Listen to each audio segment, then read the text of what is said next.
Çox zamanlar davranışlarımızı idarə etməyə çətinlik çəkirik. Dalaşırıq, qışqırırıq, hətta bəzən qarşı tərəfə belə ziyan vura bilirik. Sonra peşman oluruq. Düşünürük ki, mən bunu istəmirdim. Sanki içimdə kimsə məni buna vadar etdi. Əslində bu kimi hallar çoxlarının başına gələ bilir. Hisslərini, duyğularını idarə etməkdə çətinlik çəkir. Hərdən özünü itirir. Qorxusu, həyəcan, təşviş o qədər güclü olur ki, idarə etməyə çətinliklər olur. Düşünmür, həmən reaksiya verir.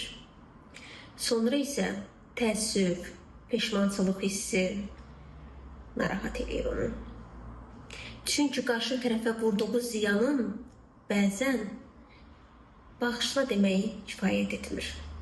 Ona görə biz hisslərimizi, duyğularımızı, davranışlarımızı kontrol etməyə bacarmalıyıq.